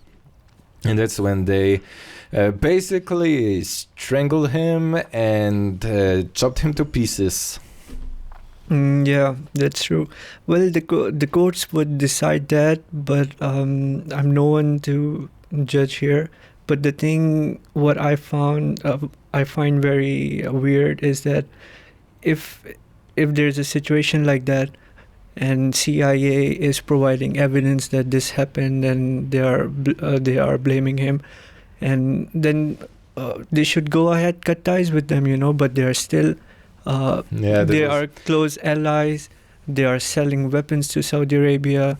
They are doing everything. Like, then what's the point of this? Well, the man with the golden wave said that, well, it is very sad, but sinking, what was it, 100 10 billion worth arms deal Yeah. was not worth a human life, which I don't subscribe to, Yeah. but that's what he said. Yeah, that's true. Like the superpowers, they have already messed up situations. They are invading everywhere for their own purposes. They can create imaginary terrorism anywhere and invade that country, Yeah, And just like we're seeing nowadays Yeah. with Ukraine. Yeah, with Ukraine and but it's like the Russians and Ukrainians. It's happening now, but in the Middle East, it has been happening from last 20 years, I guess. There was invasion in Iraq, Syria, and with Saddam Hussein as well, in Libya. So yeah, like it's that has become well, So those of our listeners and viewers who can view this, you can see that various objects have manifested on our table. We have conjured them, summoned them using our very ordinary and mundane abilities, including the overcoat. We are in the heat of this. We are in the heat of the discussion, but but the weather is the weather cold. is still getting colder and colder because time goes on. Time flies. So going back to the topic, you were saying that the situation that we are experiencing in our region, meaning Central Eastern Europe, is par for the course in the Middle East and Central Asia, I would say. Yeah, we are seeing wars since a long time. If we talk about Pakistan, we have Taliban right next to us, and they keep on, Spilling over. Every time there's a terrorist activity, we experience any terrorist activity in Pakistan, it's always linked to Afghanistan because of the Taliban.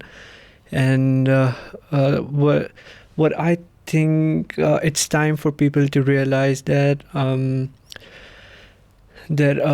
Americans, NATO has made some mistakes, and we all have been victims of that. And now the recent new victim is Ukraine. And that's what I believe. In the Pakistan, when they were invading Afghanistan, they had a lot of troubles. The Pakistanis were the ones helping NATO. We helped them a lot in intelligence and in a lot of different situations. They were not used to with the mountains and everything that Afghanistan had, and this was like not helping Americans. That's where we played a heavy role. We helped them out, but in return, what did we get? Nothing. They just flew off. They left them there openly with the government. Now, can you imagine Taliban has their own government right now? Yeah. I do believe that the case of Ukraine is in a way different, though. Yeah. Because just like Pakistan, Pakistan would have never it would have never wanted, or it would have never pursued a NATO membership. Whereas for Ukraine, it was more realistic and more tempting to do so. And I also do believe that regardless of the consequences, this take of Ukraine on NATO membership was just the expression of its independence. And the fact that this expression of independence and the right to choose your side exactly brought the wrath of a state ruled by a dictator.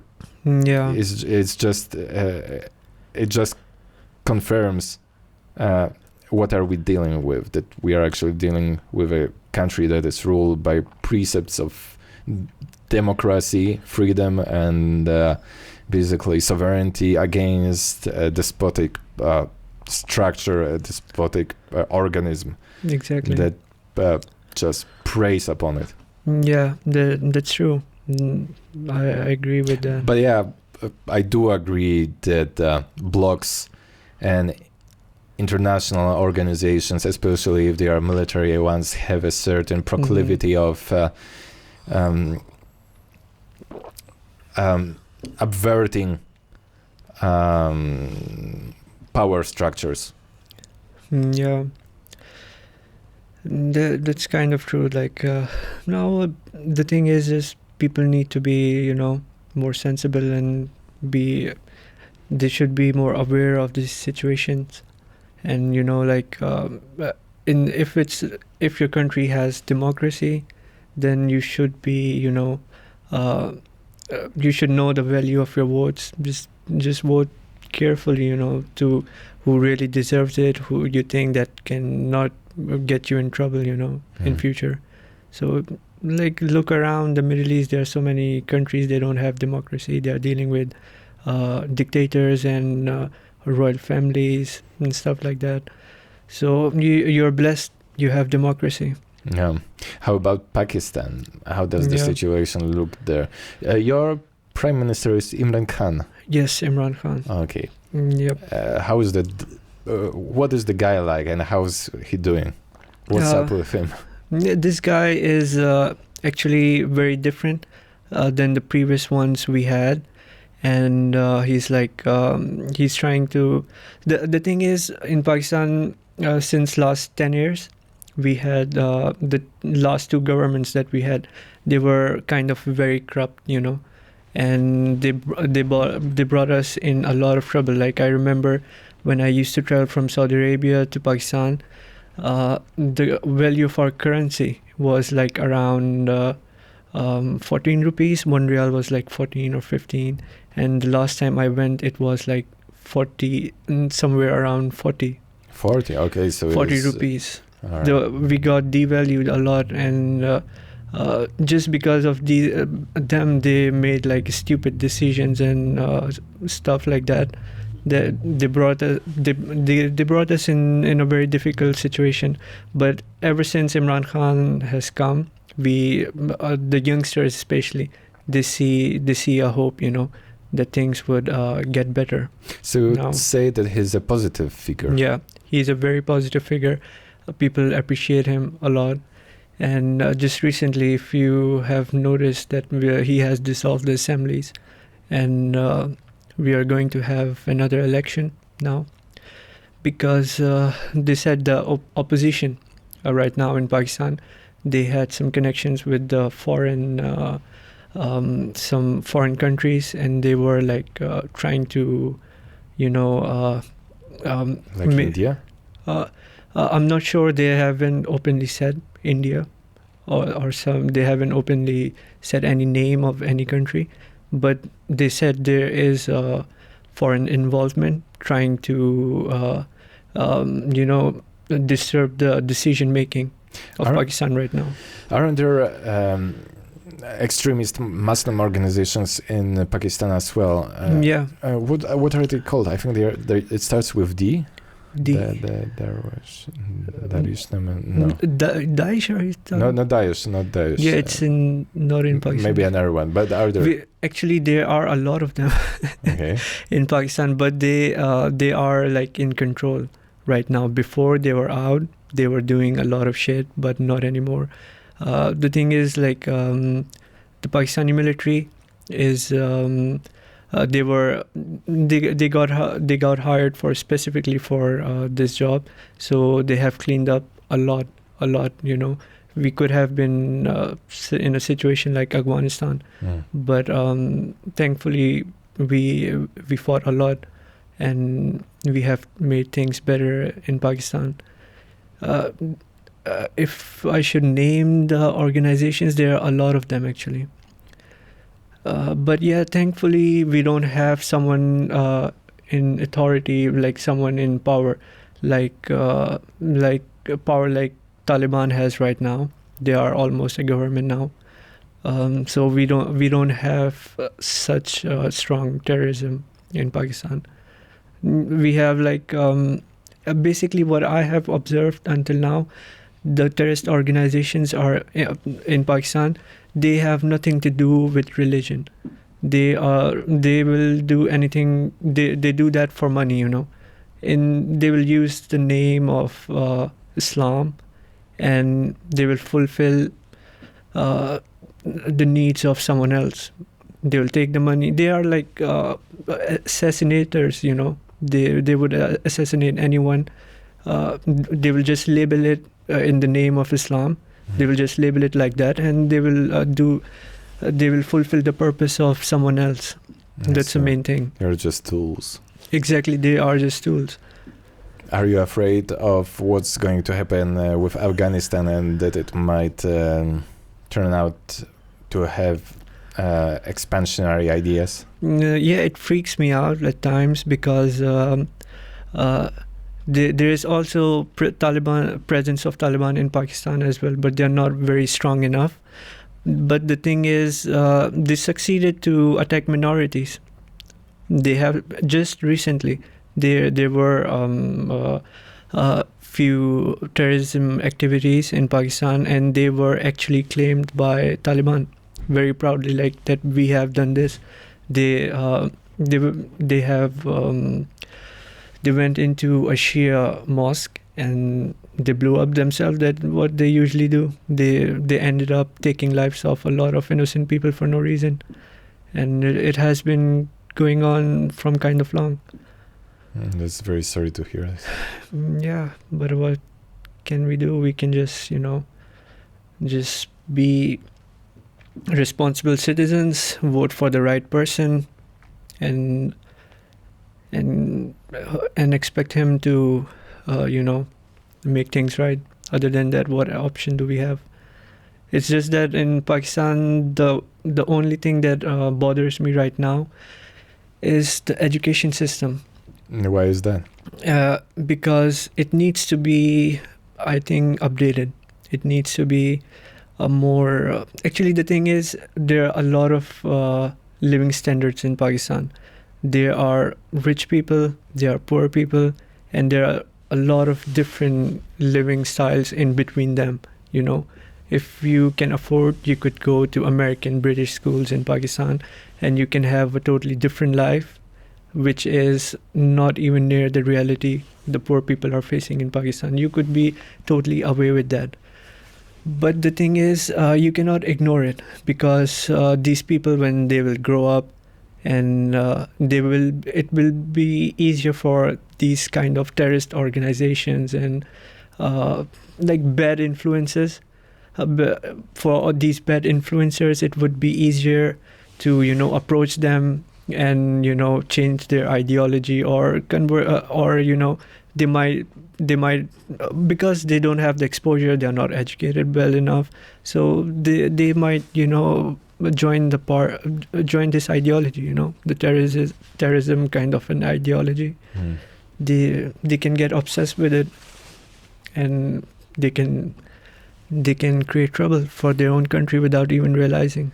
Yeah, that requires a lot of attention to social studies, so that pupils and students are acquainted with the ways radical organizations work, and how different financial conditions make you more or less susceptible of their narratives. Exactly, because as you can see, it's all around the world. They have people. We have people all around the world that can have violent thoughts. Like all those massacres happen in America. With the shooting in Sacramento and all the other shootings. Exactly, like the one happened in New Zealand, if you remember. So they are everywhere. Like, it's not just Muslim people, but the only difference, I think, is that the West is educated. They have not everyone can easily get involved in all of that because they have like better things to do, you know. But when it comes to Middle East, the situation is different because they are not, you know, exposed to the world in a good way. So they get attracted to these ideologies. Yeah, they haven't seen the world quite in a literal sense. They haven't traveled around. Yeah, exactly.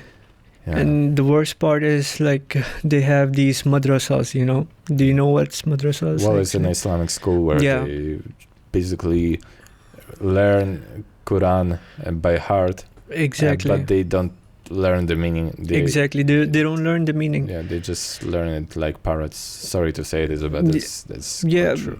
I totally agree with that. I have seen those places. So yeah, and secondly, the teachers, they are always your inspiration, you know. You learn a lot of things other than your subject. You learn and adopt a lot of things from your teachers, you know. And if you meet those teachers, I don't want you to meet them, you know. yeah, especially when you are a kid, like a sponge. Exactly. You just soak up in whatever you are dipped. Yeah, they are like child abusing them. They are doing all kind of crazy shit. You know, it was highlighted on the news channels few months back. Okay. So yeah, there were some teachers involved with child abuse. And where?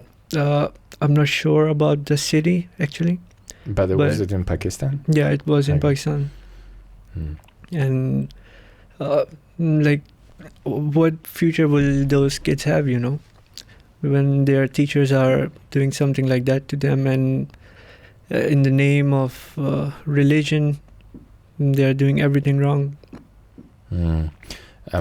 Is there a hope for the Pakistani youth? Such cases, are there frequent in Pakistan?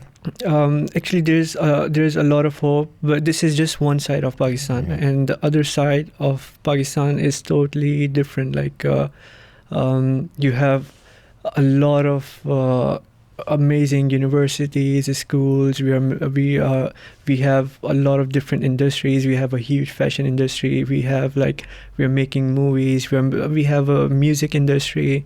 And these are just the highlighted stuff. There are a lot more than that. You can have good jobs. You can have a lot of a very good lifestyle over there.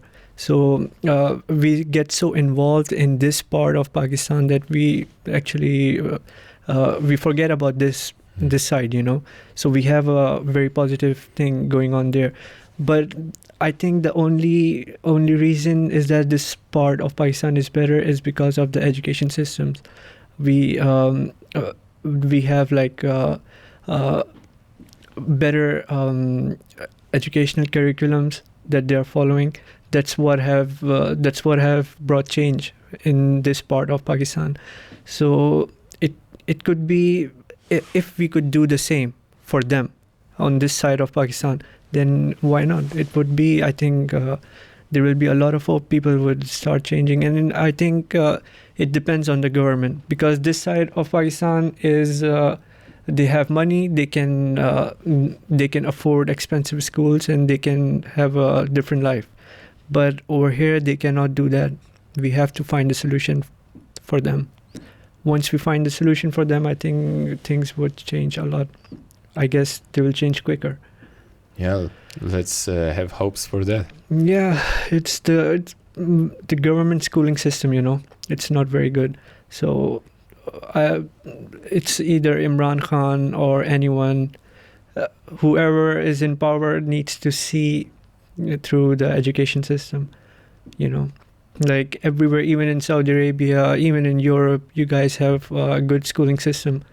And which is totally, you guys are also like dependent on government when it comes to schooling, right? Yeah. We've got three types of schools. We've got the public schools, which are the most numerous. Yeah. Then we have the social schools, where there is a board of teachers, and some parents also are members. And each school has its own board, and they kind of decide to what extent they are going to follow what the official curriculum offers.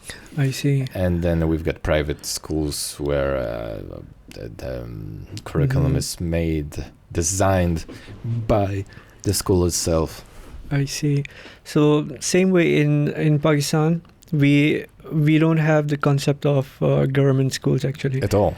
Yeah, they are, but they are in very bad conditions. All right. So if the only option you have is go and take private studies, and we have some local boards, local curriculums, you can follow them.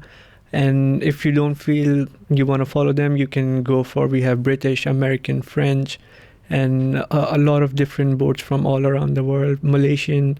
So you can go and study them. Malaysian schools. Whatever I haven't been to them, but I have heard about that. Interesting. So education is kind of an export product of Malaysia in terms of Pakistan. Not very much, but yeah, to an extent, yes. Interesting. But those schools are rather traditional, aren't they? They are not traditional at all. Malaysian schools are not. Okay. Even the Malaysian or these private schools, they are not traditional at all. They have a very total. If you visit them, you will not believe they are in Pakistan. Whatever you hear about them on news and on TV, whatever you see that, when you will go and visit them, it will be a total opposite situation. You will be shocked to see, Absolutely lay schools. Yeah. Okay. But to make a huge geographical leap, what does bring you, Ali, to Poland? What brings me to Poland is, the thing is, I need some exposure. I need some good portfolios in my, some good projects in my portfolio, Some, if I stayed in Saudi Arabia, I would be making good money. I would be, good to go for my life, Mm-hmm. It was, because it's rare, there's vacuum. If right now, some good photographer or a filmmaker goes to Saudi Arabia right now, I bet for one day they will be, just for one shoot, they will be earning a lot, maybe 10, 15 times more than Europe. But the thing is, it's not helping me improve myself, because I always have boundaries with the culture. It bounds me to a few things. I cannot do this, I cannot do that. And then after that, secondly, in Europe, I don't have those boundaries. I can make whatever I want, whatever kind of a campaign I want. If my client agrees with that, I am ready to give that, And that's the main thing. And secondly, my work, what I see right now, it's not according to the perfect international standards, It's according to the Saudi market. It's okay there, but I have someday or the other, I have to, this field is like that. You have to keep on improving with the time. So that's my main thing. From Warsaw, I can travel to all over Europe, I guess, I can grab projects anywhere in Europe. Yeah, so it's, you treat it like a springboard. Yep. And that's the main point, to gain experience, to gain exposure, to improve myself according to the international standards. That's the thing. Okay, and how have you been founding Poland? To be honest, kind of disappointed. Okay. Fire away. Why is that? Because I was expecting that there would be a lot of, I would be finding a lot of projects. It would be very amazing. I would be I will be busy. I will do this and I will do that. But once I came here, in next 2 months, when I was partying, I was like, okay, there's a lot of time. Let's party now. And I will start struggling in few days. But When I stopped partying, I realized that it's fucking cold outside. No one is walking around, and You felt estranged. yeah. I expected that it's going to be cold, but I had no idea that this is how bad it would be. Like I would be freezing, walking out. I would have to think 2 times to go out and distribute my cards around. Talk to Extreme people. weather conditions Yeah, in Okay. Poland. I got used to with that. Then I started meeting people. Then I was like, okay, let's do some business, you know. But when I approached these people, they were like, okay, you must have a good grip on the Polish language to get some work, you know. How's that going? I'm struggling now. What I do is whenever I have a meeting, I take some Polish guy with me. What's it called? A Khalifa. No, A kafila. kafil. A kafila. Yeah, but it's better than kafil actually. I just For take free. exactly. I don't have to pay them a percentage. So yeah, I take them. And they help me communicate. Most of the time, I take my brother's girlfriend with me because she's like she's a very sweet person. She would just talk and translate and leave it to Charm me. everyone. No, she's not charming. I She's not wish charming. she was. Why do you take her with you then? Because she's like, you know, she understands me and she understands the situation. So yeah. Okay. But I was thinking I should take someone charming with me now. To spread the glamour. Exactly. Yeah. Well, there are many charming Polish ladies who, you know, are also very clever. And Yeah, very, that's true. industrious. So I think you won't have a hard time finding one. Yeah, let's see. Let's see how this goes. So until now, I have like the permits and the paperwork that I needed. It's just that I need to expand now. Luckily, I have 2 restaurants. I'm advertising them, but I'm looking forward, like, you know. Is it off the record? What restaurants are those?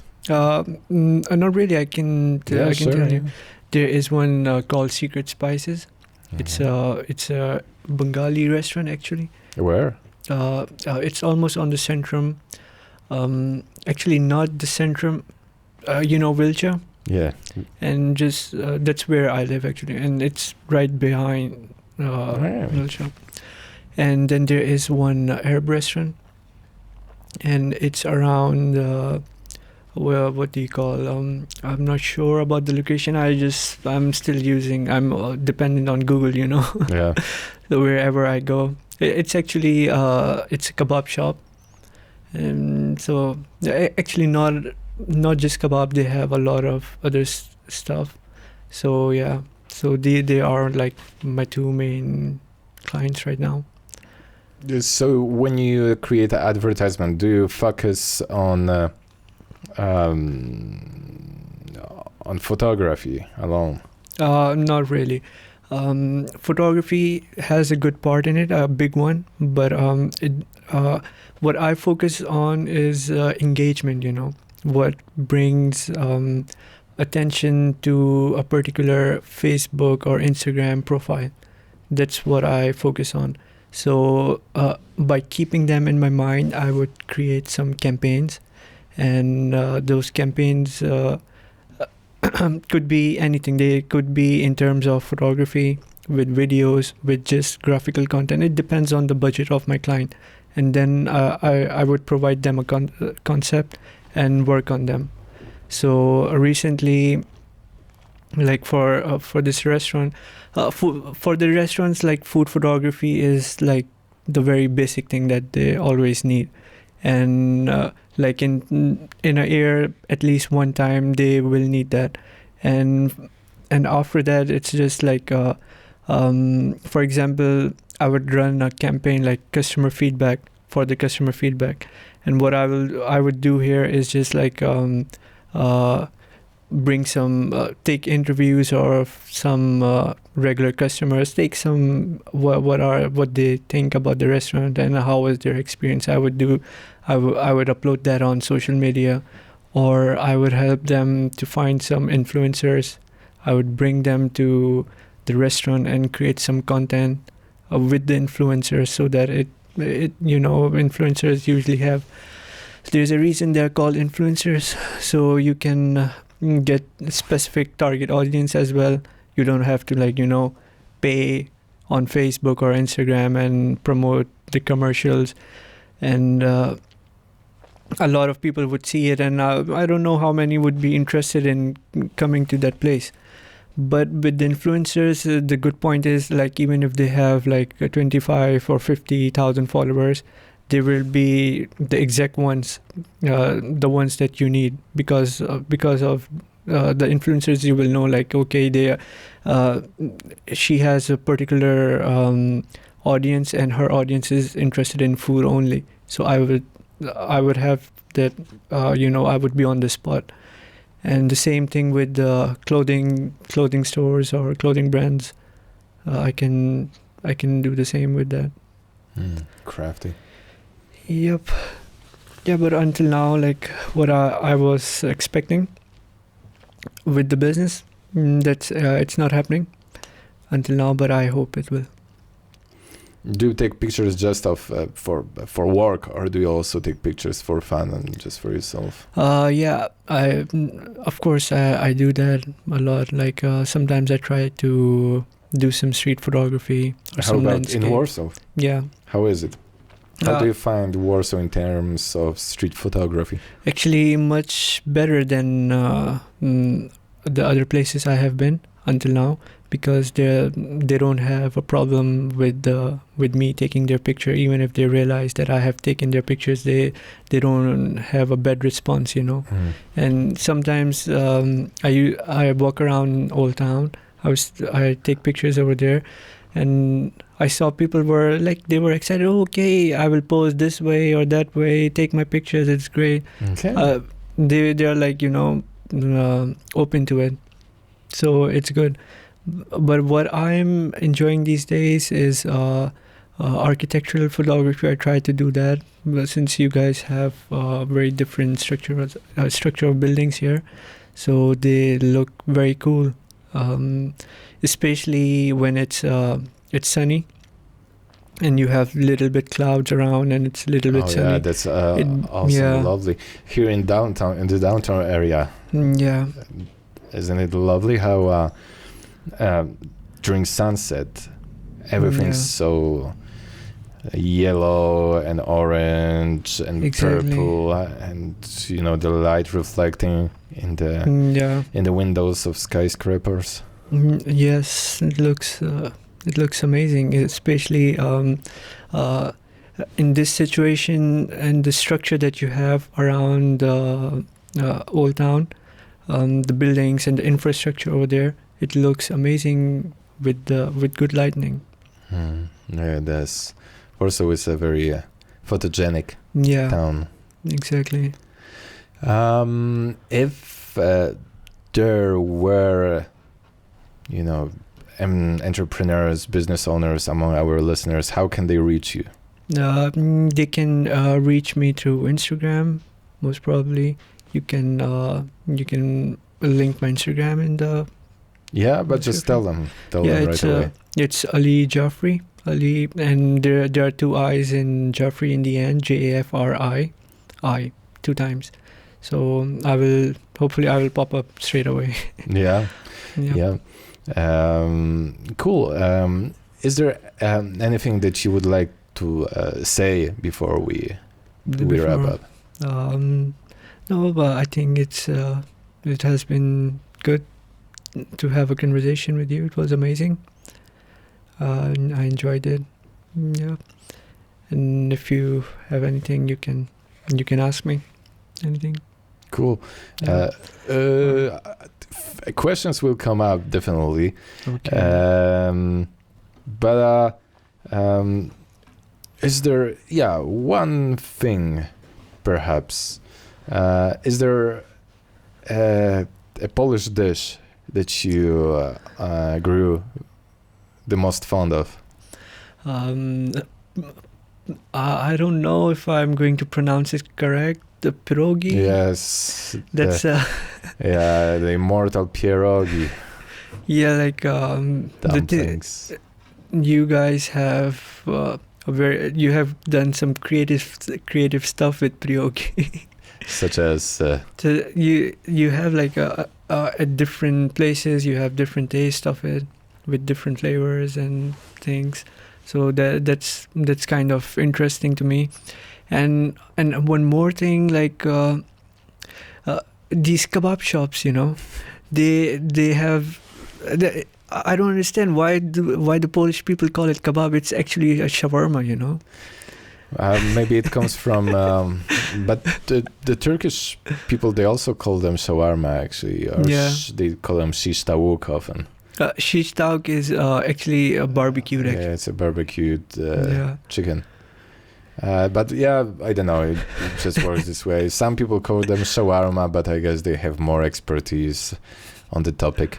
But it's kebab. Yeah. But yeah, kebab, perfect Polish dish, traditional. Yeah, the easy one, easy to grab and just walk while eating. Yeah, that makes me very hungry.